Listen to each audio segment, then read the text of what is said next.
Second lockdown के दूसरे दिन भी शाजापुर जिले में कोरोना संक्रमण की संख्या नहीं रुकी। शाजापुर जिले के शुजालपुर में नीलकंठेश्वर कॉलोनी का निवासी कोरोना संक्रमण का शिकार पाया गया। संबंधित व्यक्ति पोलाय कला के शासकीय महाविद्यालय का चौकीदार बताया जा रहा है। संबंधित व्यक्ति की कोरोना संक्रमण रिपोर्ट आते ही प्रशासन के कान खड़े हो गए। जिला कलेक्टर डॉक्टर वीरेंद्र सिंह रावत और जिला पुलिस अधीक्षक पंकज श्रीवास्तव अमले के साथ शुजालपुर पहुंचे और तलाशने की कोशिश की आखिर संबंधित व्यक्ति कोरोना संक्रमण का शिकार कैसे हुआ।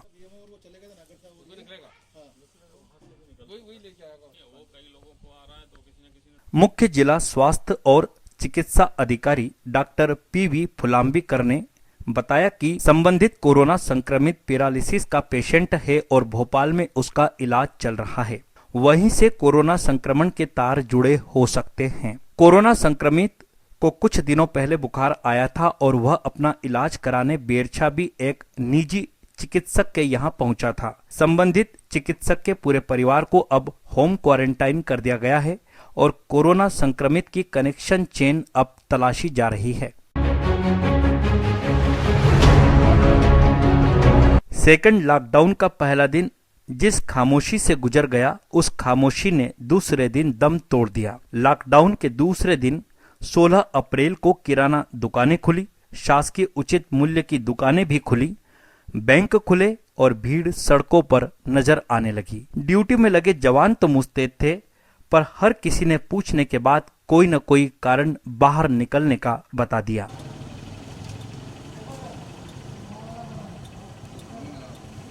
कोई दवा तो कोई दूध, कोई सब्जी तो कोई फल और कोई किराना खरीदने निकल आया था।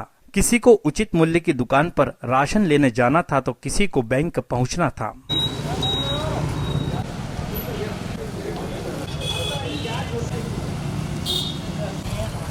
सेकंड लॉकडाउन के दूसरे दिन लगा जैसे लॉकडाउन का ताला खुल गया है।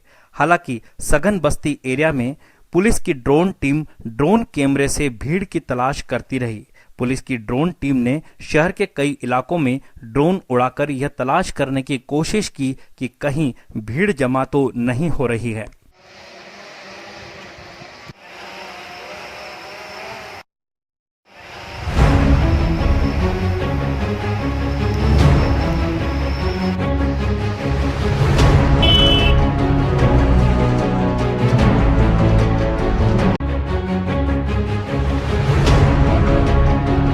लॉकडाउन के दूसरे पार्ट में पहली बार किराना दुकानें खुली। लोग इस तरह किराना खरीदने दुकानों पर पहुंचे जैसे दुकानें लंबे अंतराल के बाद खुली हो। हालांकि इससे पहले किराना दुकानें 13 अप्रैल को खुली थी। प्रशासन के आदेशों से होम डिलीवरी जारी है, बावजूद इसके किराना दुकानों पर भीड़ कम नहीं हुई। किराना दुकानों पर सोशल डिस्टेंसिंग के बीच खबर आई कि सोमवारिया बाजार क्षेत्र में किराना दुकान पर सामान की कीमत से ज्यादा राशि वसूली जा रही है। शिकायत पर प्रशासन की टीम भी मौके पर पहुंची और इस संबंध में संबंधित दुकानदार को समझाइश देकर मामला सुलझा लिया गया। हम क्षेत्र में समस्त किराना दुकान और मेडिकल स्टोर पे रेट लिस्ट लगा रहे हैं और अगर रेट लिस्ट से ज़्यादा अगर कोई भी किराना व्यापारी जनता को बेचता है तो उसके लिए उचित कार्रवाई शासन द्वारा की जाएगी।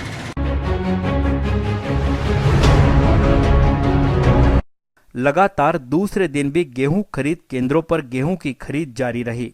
दूसरे दिन खरीद केंद्रों पर हालात कुछ सुधरे। गांव से आए किसान कुछ हद तक कोरोना संक्रमण के प्रति जागरूक दिखाई दिए। खरीद केंद्रों पर पहुंचे किसान मास्क पहने सामाजिक दूरी बनाते नजर आए। उल्लेखनीय है कि किसानों को सुबह 10 बजे से 1:30 बजे तक और दोपहर 1:30 बजे से सायंकाल 4 बजे तक 2 शिफ्टों में बुलाया जा रहा है। पहले दिन 3 किसानों को बुलाया गया था, जबकि गुरुवार को दूसरे दिन से प्रत्येक शिफ्ट में 6 किसानों को बुलाया गया। इस संबंध में जिला कलेक्टर डॉक्टर वीरेंद्र सिंह रावत ने पहले ही दिशा निर्देश जारी कर दिए हैं कि किसान एमएमएस से सूचना मिलने पर ही खरीद केंद्रों पर पहुंचे। जिन किसानों को सूचना मिल रही है वे क्रम से खरीद केंद्रों पर पहुंच रहे हैं।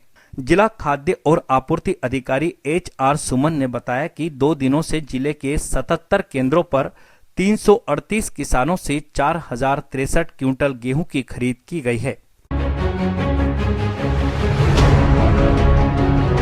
कोरोना के संकट काल में जरूरतमंदों तक मदद पहुंचाने के लिए केंद्र और राज्य सरकारों ने कई कदम उठाए हैं। PMGKAY योजना के तहत शासकीय उचित मूल्य दुकानों से राशन कार्ड से जुड़े प्रत्येक व्यक्ति को 5 किलो चावल का वितरण इन दिनों किया जा रहा है। अगर एक राशन कार्ड में 5 सदस्य है तो उसे 25 किलो चावल का वितरण किया जाएगा। फिलहाल 2 माह के लिए चावल वितरण किया जा रहा है। अप्रैल और मई के लिहाज से राशन कार्डधारी प्रत्येक व्यक्ति को 10 किलो चावल दिए जाएंगे। प्रधानमंत्री की इस योजना के तहत चावल लेने के लिए लोग बड़ी संख्या में उचित मूल्य दुकानों पर पहुंच रहे हैं। शासकीय उचित मूल्य की इन दुकानों पर चावल वितरण की प्रशासन द्वारा मॉनिटरिंग भी की जा रही है।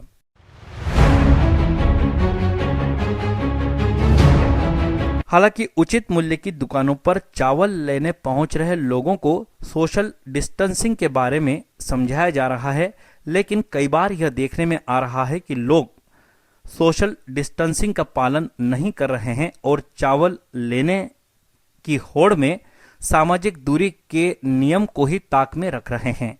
हमारा ऐसे सभी लोगों से अनुरोध है कि अपनी जरूरत को पूरा करने के लिए उचित मूल्य की दुकान पर आए सभी लोग सोशल डिस्टेंसिंग का पालन करें। कोरोना संक्रमण से बचाव के लिए दिए गए सभी निर्देशों का पालन करें और मास्क जरूर पहनें। कोरोना संकट के बीच बिजली विभाग ने मेंटेनेंस का कार्य शुरू कर दिया। इस मेंटेनेंस के तहत 16 अप्रैल गुरुवार को हाट बाजार, राजनगर, किला रोड, मगरिया, भावसार मोहल्ला, लालपुरा क्षेत्र में सुबह 6 से 9 बजे तक मेंटेनेंस का कार्य किया गया और इस दौरान बिजली बंद रही। 17 अप्रैल शुक्रवार को लक्ष्मी नगर, ज्योति नगर और बस स्टैंड एरिया से जुड़े इलाकों में मेंटेनेंस होगा। इस दौरान यहां भी बिजली बंद रहेगी।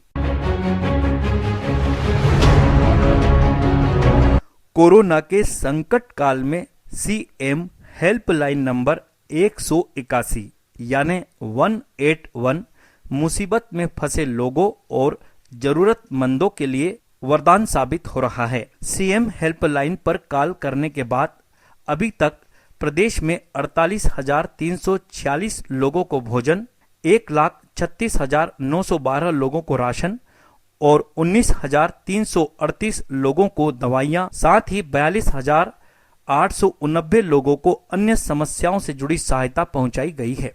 आप भी कोरोना के संकट काल में किसी मुसीबत में फंसे हैं, कोई मदद चाहते हैं तो कॉल अवश्य करें CM हेल्पलाइन नंबर 181 यानी 181।